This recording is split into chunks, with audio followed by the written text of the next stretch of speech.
Well, my friends, it has been a year. About a year ago, this country lost its fucking mind. We all know this. So now everybody and I'm not gonna lie, y'all know how I feel about it. I'm a gay woman who does not like what's going on right now in this world. And as part of my profession, I'm not real fond of it either. And right after the election last year, I made some changes as to who were going to be my friends because my values are a thing. And if you're voting for somebody who wants to hurt people like one of my children, like me, like my friends, I don't want any part of you. If you voted for him, then you're just like him. You're believing his bullshit. That's what I said a year ago. I was on that train. But I also have values. And so now we're 1 year later. At the time of this taping, the government shutdown has ended, but it took a toll on this country. And there are a lot of people who have a lot of pain around the decisions that have been made in our nation's capital. So, what do we do? You got Uncle Cletus, and he owns a farm, 2,000 acres, and he's lost his farm subsidies, and he doesn't know how he's going to pay for that combine that he bought using the profits from next year's crop as collateral. Or how about that friend of yours who's just working so hard to rebuild their life? They're in school, they're doing their thing, and they didn't have SNAP benefits for quite a while and were scared that they weren't going to be able to feed their family. Or how about the guy down the street who owns the body shop that works on your car? Might be just a mom and pop run business, maybe one or two employees, and they all have their insurance through the Affordable Care Act. And their insurance is affordable because they get tax breaks for it. And those may disappear. So their insurance is going to double, if not triple. They won't be able to afford it and will probably have to close their business. These are the realities of what's happening right now. And while I may not like somebody who voted for this, that, or the other, I do not believe that anyone should suffer because of that choice. I'm not going to jump in that mud hole with somebody. Fuck around and find out. You don't fuck around and find out with people's lives. People are losing their jobs. People are making my job harder. People are making a lot of things harder. People in you have to understand, in the state of Washington, you have Spokane. You go north 15 miles, south 15 miles, east 200 miles. It's nothing but rural farmland. The small towns in the area that have rural hospitals are in danger of losing health care. They'll have to come an hour, 2 hours, 3 hours to places like Spokane. Pregnant women who aren't going to be able to have their babies near their home, trying to figure out what they're going to do. This is a reality of what we're dealing with. And of course, we're at the holiday season, and somebody's going to have Christmas at their house. Somebody's going to have Thanksgiving at their house or whatnot. But by the time you see this, Thanksgiving will be over. So, what do? 1 year later, we've all seen the damage. We try not to be cruel and heartless. And how do we move forward? Well, acknowledge the past anger and resentment is a good place to start. fact that somebody hurt you by their choices. That's another good place to start. And you had family members that violated your values, maybe had friends that violated, people you thought would never do that because of who they voted for, or who they, because it marginalized a group. And you put distance between yourself and ended relations because of it. But now we're a year out, and we've come to a crossroads. Do we keep doing this? Do we keep fighting with each other? Do we keep turning on each other and making it black and white? Or do we start to be Americans again? Family members who depend on these programs of assistance, you may have had to at one time do that. I did. I got my education, and I worked to make sure I actually provide. I don't suck at what I do. And I work to give every patient I see, whether they're MAGA, not MAGA, gay, straight, trans, whatever, they get the very best care they can from me. I don't care. Because my job isn't to like them, it's to take care of them. We know that children are losing SNAP. We know the ACA is being dismantled, or they're attempting to. Do we go FAFO? Or do we empathize, especially with family members? A lot of those folks who voted for him did not understand what the price was going to be, and that he really did not care about them. That administration couldn't give two shits about anybody that doesn't have at least 6 figures in their, let's say 7 figures in their paycheck or more.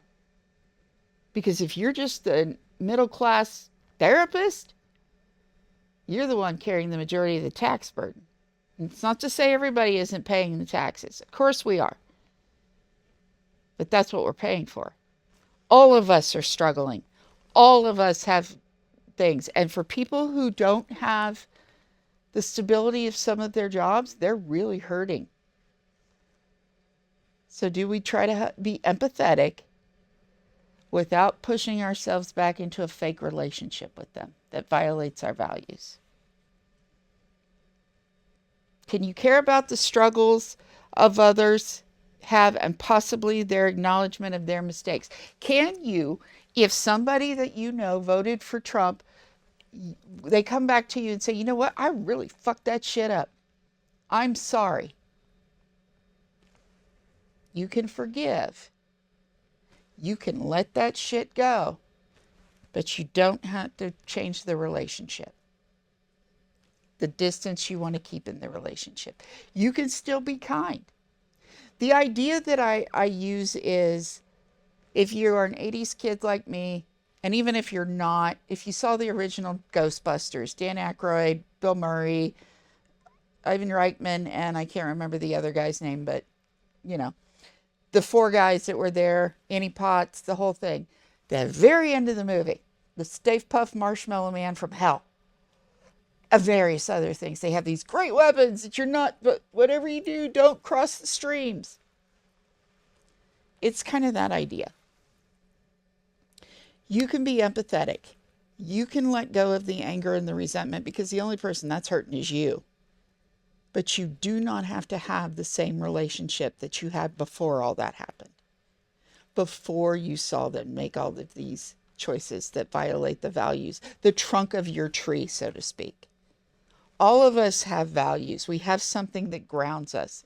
I could use the tree as an analogy. The values are the trunk of our tree. Everything else that we do, the leaves, the branches that either fade away, grow new, change color, all of these things, those come from those values. And that's important. And if somebody's violated your values, they don't have to be your best buddy. Put them out in one of those outer orbits of your solar system. You don't have to be You don't even have to hang out with them. But you don't have to be a dick either. Give them acknowledgement that they acknowledge the mistake, and not compromise your values, you know? Give them ideas of how they can help themselves in all of this. Because the bottom line is, can you care without compromising your values? Do your values include caring for others and their desperation despite their beliefs? Sometimes it's really hard to. I mean, if you have a neo-Nazi in your family, I'm thinking no. But if your grandpa, who's MAGA, is not getting what he needs in his care because his benefits have been cut, either VA or otherwise, and he's learning a very hard lesson, is it worth not caring?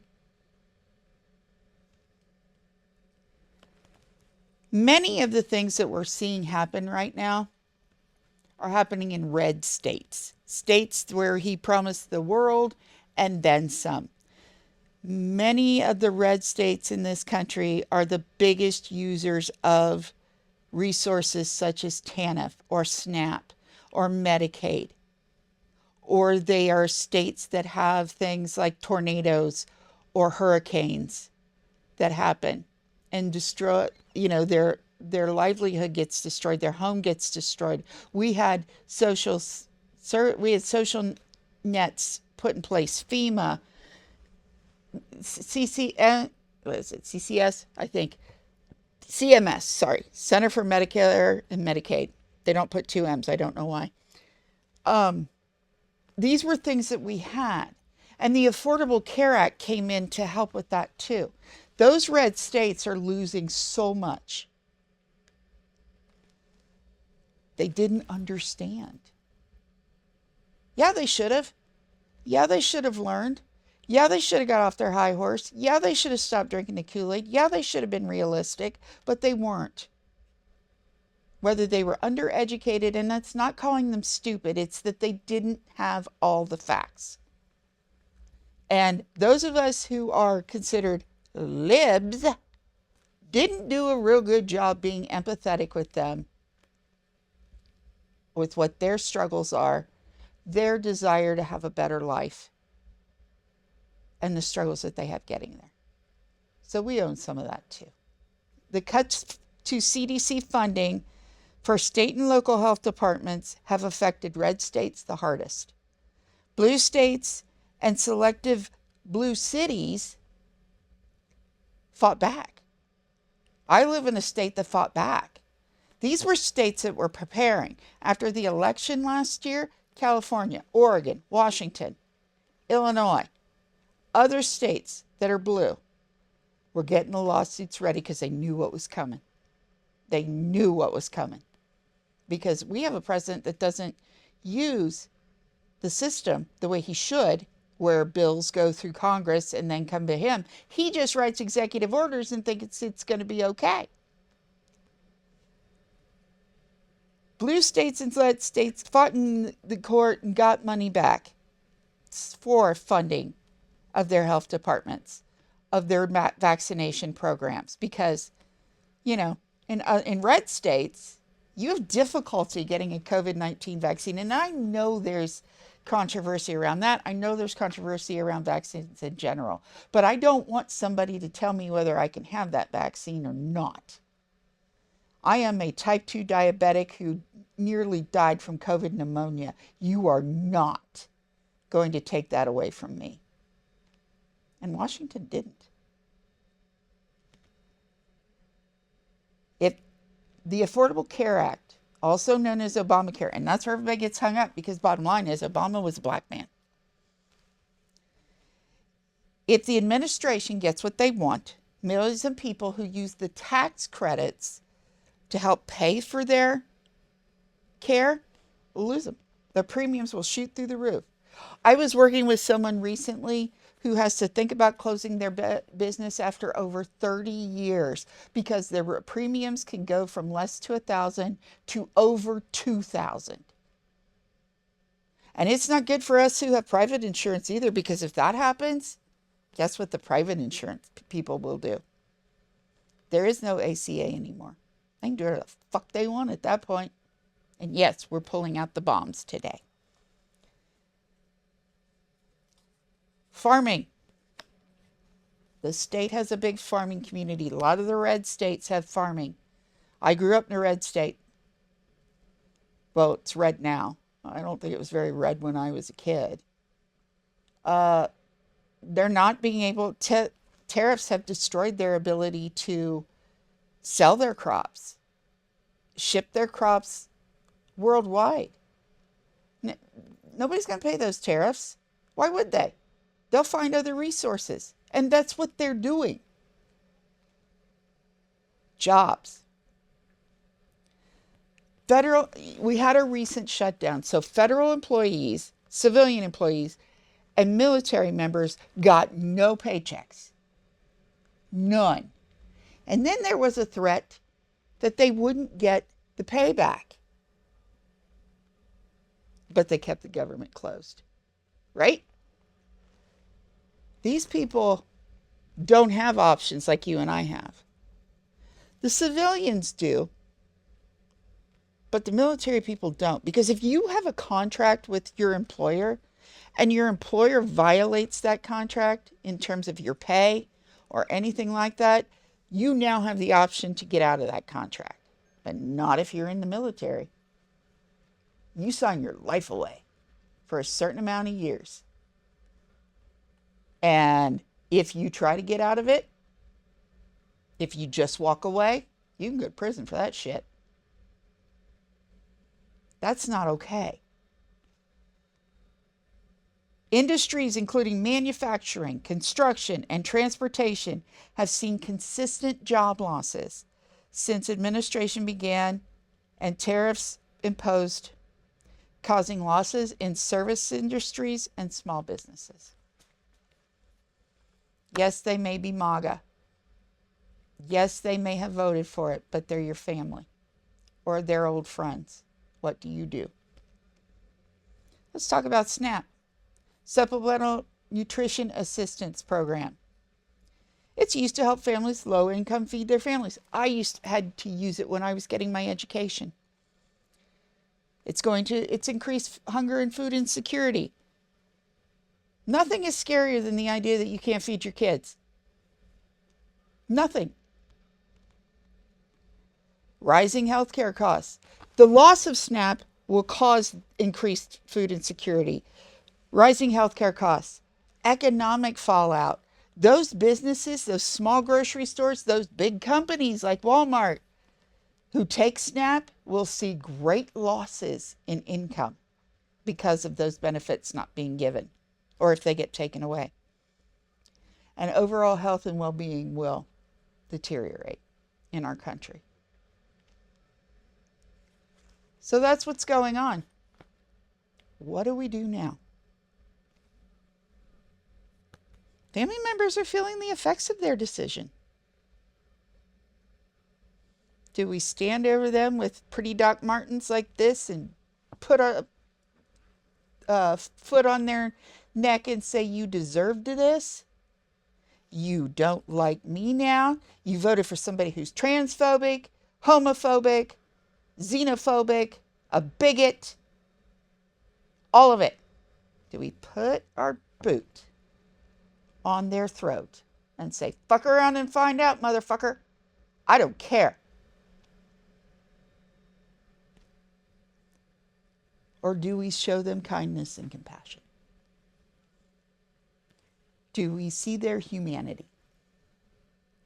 Do we see that they are hurting? Do we accept that they are hurting? Do we help them get back to a sense of being an American again? Of all of us. The grand experiment of democracy is that we have different perspectives. They don't have to be somebody we invite over for game night. But do they deserve to suffer? Because they're going to suffer a lot. It goes back to the idea. Is that part of your values? Is the boot in the neck your values? Is it you're going to make sure everybody else pays for the pain that you've struggled with because of how other people have treated you? Or are you going to be the better person? Again, this doesn't have to mean that they are going to be you're going to visit them anytime soon. You all may come together in one place for a meal for Christmas, but you don't have to be friends with them or agree with them. And the relationship has changed because they voted for things that made things very personally difficult for you. So what do you do?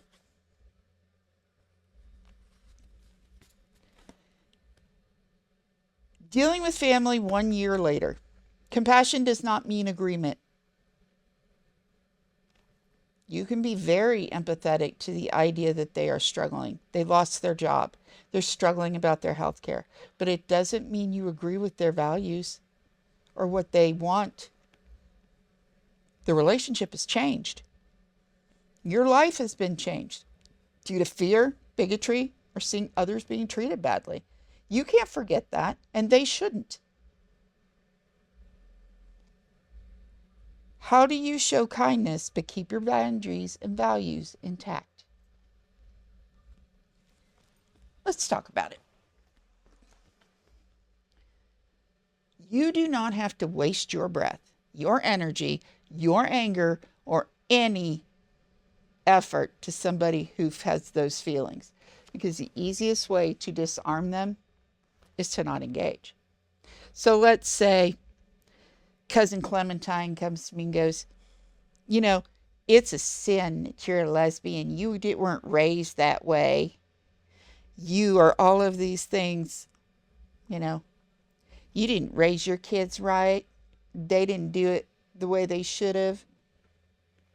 Cousin Clementine's allowed to have her opinion, but opinions are like assholes. Everybody's got one. So my reaction to that is, you can have those thoughts, and I am not going to deny you that. But you're done talking to me right now. This is not a conversation that I will continue to participate in. You do you, I'll do me, and the streams will never cross. That's how you do it. You do not give.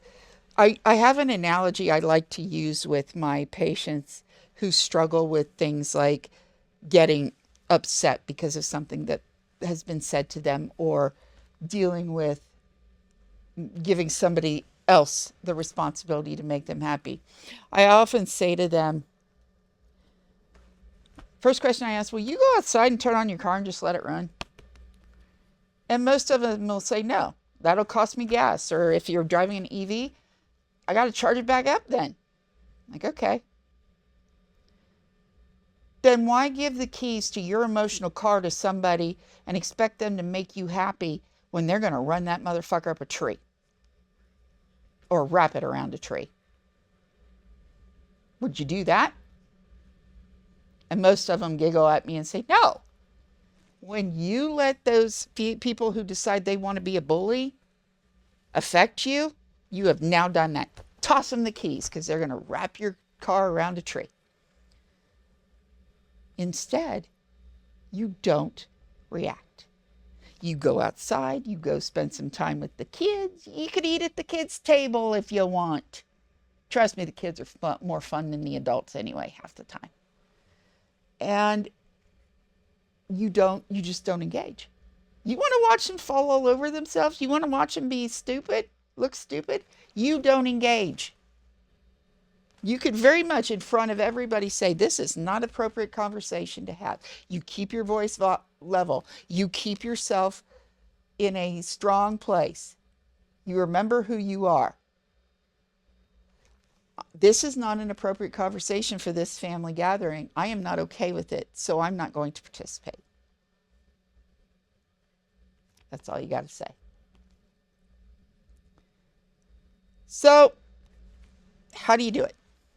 How do you attend a family event when you know there's going to be people there who probably may have some shit to say or may not, but you want to have a plan. First of all, let your host know. If you're going to see, say, a friend or a sister or a brother, let your host know that you have a plan, that if things start to get out of control, you will be very calm, but you are going to leave. This is not something you have to do. There is not something you have to deal with, and you don't have to stick around for it. It is not worth your time. Your host may say, you know what, we would rather you stayed and we'll make sure this person leaves. But never count on that. Always have a plan for yourself. If you're going out of town to see family, don't stay at the house. Stay somewhere else. Stay at a hotel. Stay with a friend. Stay with somebody you feel safe with. Not at the host's house. That way you don't have to be in the messy mire if those people are staying with your host. You know, speak to your host about what your boundaries are and what you will do if they're violated. Have someone with you if possible. Go in a vehicle that you have control of. Do not go to the family get together with somebody who's got the MAGA going. You want to be able to leave when you're ready to go. State your objection with no anger or hatred. That's the key. There is no point in rehashing this. There is no point in getting baited. It's the idea of the person who is going to try to bully you about who you are or what you believe or what your values are as the fisherman, and you're the fish. And they dangle that piece of bait that's going to make you angry or cross or get you to get all riled up and rear up on everybody. As soon as they do that and you start acting that way, then you've bit the hook and they've reeled you in. They've gotten exactly what they wanted. They don't know what to do if they don't get what they wanted. If someone tries to get you to take the bait, to engage in a fight, don't do it. Stop it. Calmly state that you're not having that conversation. If the event is happening in your home, warn the person that they will be asked to leave with no further conversation. You know, if it's your house, you're in charge. This person wants to be there. The family wants them to be there. You're the HBIC. And if you don't know what that means, it could be one of two things: the head bitch in charge or the head badass in charge. It's your house. If you are at someone else's home, warn them ahead of time what you will do, and then let them know that you are following through on that plan if something happens. It's just a smooth out. You don't have to think about it. You don't have to worry about causing a scene. If it causes a scene, that's because somebody else caused the scene, not you. You're leaving. You're getting out of the scene. As I said, the streams don't have to cross. So here's our no bullshit corner right here. We don't have my cup with me today, so we're kind of improvising. Things to remember: have a plan and let your hosts know. Don't give up your peace. Being kind doesn't mean that you accept them as a big part of your life. It means you honor your values. If it's too much, if it's just not something you can do, then celebrate with the family you have around you, the family you have created and have chosen. And above all else, have a happy holiday. Get it? I want to give a shout out to the Spokane Library downtown, where we are filming this. They have a great setup on the third floor of a whole studio setup where you can film and do things like this. There's a podcast studio. KYRS is up here. You have access to this if you have a library card. That's all you have to have. And there's really cool stuff here. It's all making me look good, which I really appreciate. And I also want to let you know that we're going to do a question and answer show. I want you to send questions to production@arucreative.com about anything that you would like me to talk about. It can be any kind of struggle that you have. I don't use names. I will, unless you want me to. Otherwise, presume that I will be anonymous about it. Pronouns even are not necessarily used. I will use gender neutral pronouns like they, them, just because privacy is important. But I want to hear from you. I want to hear what you think is important. We want to answer questions for you that give you the time to be a part of this. And I look forward to seeing you on our next episode. Bye-bye.